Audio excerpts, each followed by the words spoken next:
ഇന്ന് നാം 5ാം ക്ലാസ്സിലെ ഉറുദു ടെക്സ്റ്റ് ബുക്കിലെ 1ാമത്തെ യൂണിറ്റിൻ്റെ 2ാമത്തെ പാഠഭാഗമാണ് ചർച്ച ചെയ്യുന്നത്. സബക് 2 പാഠം 2. നൗരി ആംഗൻ മേ ഹേ. നൗരി ആംഗൻ മേ ഹേ. ആംഗൻ എന്ന് പറഞ്ഞാൽ മുറ്റം. നൗരി മുറ്റത്താണ്. വോ ബില്ലി കെ സാത്ത് ഖേൽത്തി ഹേ. വോ ബില്ലി കെ സാത്ത് ഖേൽത്തി ഹേ. വോ എന്ന് പറഞ്ഞാൽ അവൾ, ബില്ലി പൂച്ച, സാത്ത് കൂടെ, ഖേൽത്തി കളിക്കുക, അവൾ പൂച്ചയുടെ കൂടെ കളിക്കുകയാണ്. അമ്മി ഉസ്കെ പാസ് ആയി. അമ്മി ഉസ്കെ പാസ് ആയി. പാസ് അടുത്ത്, ആയി വന്നു, ഉമ്മ അവളുടെ അടുത്തേക്ക് വന്നു. ദേക്കോ ബേട്ടി. ദേക്കോ ബേട്ടി. ദേക്കോ എന്ന് പറഞ്ഞാൽ നോക്കൂ എന്നാണ് അർത്ഥം. ബേട്ടി എന്ന് പറഞ്ഞാൽ മോളെ എന്നാണ് അർത്ഥം. നോക്കൂ മോളെ. വോ കോൻ ആ രഹേ ഹേ. വോ കോൻ ആ രഹേ ഹേ. അതാരാണ് വരുന്നതെന്ന്. അപ്പോൾ ഇവിടെ നിന്നാണ് നമ്മുടെ പാഠഭാഗം തുടങ്ങുന്നത്. ആപ് കൈസേ ഹേ. ആപ് കൈസേ ഹേ. ആപ് എന്ന് പറഞ്ഞാൽ നിങ്ങൾ, കൈസേ എങ്ങനെ, ഹേ ആണ്. അപ്പോൾ നമുക്കൊന്ന് കൂട്ടി അർത്ഥം വെച്ചാലോ. നിങ്ങൾ എങ്ങനെയാണ്. ഇതിനെ നമുക്ക് മറ്റൊരു രീതിയിൽ അർത്ഥം വെക്കാം. അതായത് നിങ്ങൾക്ക് സുഖമാണോ. ആപ് കൈസേ ഹേ. നിങ്ങൾക്ക് സുഖമാണോ. चाचा को देखकर नौरी बहुत खुश हुई. चाचा को देखकर नौरी बहुत खुश हुई.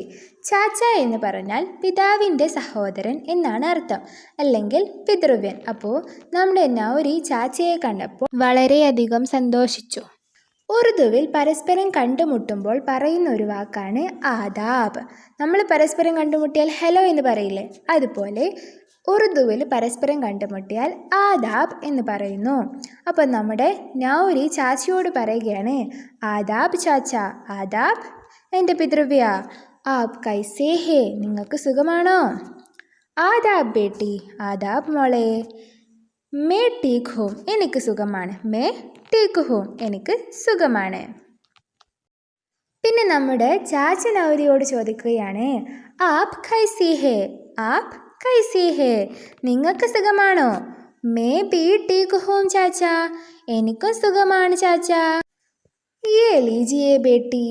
യേ ലീജിയേ ബേട്ടി. ലീജിയേ എന്ന് പറഞ്ഞാൽ ഇത് വാങ്ങിക്കോളൂ മോളെ, ഇത് എടുത്തോളൂ മോളെ. അപ്പോൾ നമ്മുടെ നൗരി ചോദിക്കുകയാണ്, യേ ക്യാ ഹേ ചാച്ച. ഇത് എന്താണ് ചാച്ച. മിഠായി ഹേ ബേട്ടി. ഇത് മിഠായി ആണ് മോളെ. മിഠായി. ശുക്രിയ ചാച്ച. ഓ ഇത് മിഠായി ആണോ. വളരെ നന്ദിയുണ്ട് ചാച്ച എന്ന് നമ്മുടെ നൗരി പറയുന്നു. ഇനി നമുക്ക് ഈ പാഠഭാഗത്തിൻ്റെ വർക്കുകളിലേക്ക് കടക്കാം. സവാലോം കെ ജവാബ് ലിഖിയേ. ചോദ്യങ്ങളുടെ ഉത്തരം എഴുതൂ. നൗരി കഹാ ഹേ. നൗരി കഹാ ഹേ. നൗരി എവിടെയാണ്. കഹ എന്ന് പറഞ്ഞാൽ എവിടെ. നമുക്കറിയാം നൗരി മുറ്റത്തിലാണല്ലേ. അപ്പോൾ നമ്മൾ ഡാഷ് ഉള്ളിടത്ത് എന്താ എഴുതേണ്ടതെന്ന് കണ്ടുപിടിക്കണം. നൗരി ഡാഷ് മേ ഹേ. നൗരി ഡാഷ് മേ ഹേ. നൗരി ഡാഷിലാണ്. അപ്പോൾ നമ്മൾ ഈ ഡാഷിലുള്ളിടത്ത് എന്താ എഴുതേണ്ടത്. ആംഗൻ. അപ്പോൾ അർത്ഥം എങ്ങനെയാകും. നൗരി മുറ്റത്തിലാണ്. നൗരി ആംഗൻ മേ ഹേ. നൗരി കെ ഘർ മേ കോൻ ആയേ. നൗരി കെ ഘർ മേ കോൻ ആയേ. ആയേ എന്ന് പറഞ്ഞാൽ വന്നു. നൗരിയുടെ വീട്ടിൽ ആരാണ് വന്നത്. നൗരി കെ ഘർ മേ. നൗരിയുടെ വീട്ടിൽ ഡാഷ് ആയേ വന്നു. അപ്പോൾ നമ്മൾ ഡാഷിലോടത്ത് എന്ത് എഴുതണം. ചാച്ച എന്ന് എഴുതണം. നമുക്കറിയാം നൗരിയുടെ വീട്ടിലേക്ക് വന്നത് അവളുടെ പിതാവിൻ്റെ സഹോദരൻ, അതായത് ചാച്ചയാണ് വന്നത്. അപ്പോൾ നൗരി കെ ഘർ മേ ചാച്ച ആയേ. നൗരിയുടെ വീട്ടിൽ ചാച്ച വന്നു. ചാച്ച നൗരി കെ ലിയേ ക്യാ ലായേ. ചാച്ച നൗരി കെ ലിയേ ക്യാ ലായേ. നൗരി കെ ലിയേ എന്ന് പറഞ്ഞാൽ, നൗരി കെ ലിയേ എന്ന് പറഞ്ഞാൽ നൗരിക്ക് വേണ്ടി. നൗരി കെ ലിയേ എന്ന് പറഞ്ഞാൽ നൗരിക്ക് വേണ്ടി. അപ്പോൾ ചാച്ച നൗരിക്ക് വേണ്ടി എന്താണ് കൊണ്ടുവന്നത്. ചാച്ച നൗരി കെ ലിയേ. ചാച്ച നൗരിക്ക് വേണ്ടി ഡാഷ് ലായേ. ഡാഷ് കൊണ്ടുവന്നു. എന്താണ് കൊണ്ടുവന്നത്. മിഠായി. അപ്പോൾ നമ്മൾ ഈ ഡാഷുള്ളടുത്ത് മിഠായി എന്ന് എഴുതണം. അപ്പോൾ നമുക്ക് എങ്ങനെ വായിക്കാം. ചാച്ച നൗരി കെ ലിയേ മിഠായി ലായേ. ചാച്ച നൗരിക്ക് വേണ്ടി മിഠായി കൊണ്ടുവന്നു. ബച്ചോ നൗരി അപ്നെ ബാരെ മേ കുച്ച് കഹ് രഹി ഹെ പഠിയേ. കുട്ടികളെ നൗരി അവളുടെ പറ്റിയിട്ട് കുറച്ച് പറയുന്നുണ്ട്, അതൊന്നൊന്ന് വായിച്ചു നോക്കൂ. മേരാ നാം നൗരി ഹെ. മേരാ നാം നൗരി ഹെ. നാം എന്ന് പറഞ്ഞാൽ പേര്. എൻ്റെ പേര് നൗരി എന്നാണ്.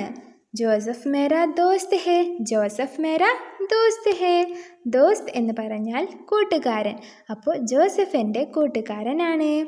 മേ പാഞ്ചൂസ് ജമാഅത്ത് മേ പഠിത്തി ഹൂം. മേ പാഞ്ചൂസ് ജമാഅത്ത് മേ പഠിത്തി ഹൂം. ഞാൻ 5ാം ക്ലാസ്സിലാണ് പഠിക്കുന്നത്. ജമാഅത്ത് എന്ന് പറഞ്ഞാൽ ക്ലാസ്. ജമാഅത്ത് എന്ന് പറഞ്ഞാൽ ക്ലാസ്. പഠിത്തി എന്ന് പറഞ്ഞാൽ പഠിക്കുക. അപ്പോൾ ഞാൻ 5ാം ക്ലാസ്സിലാണ് പഠിക്കുന്നത്.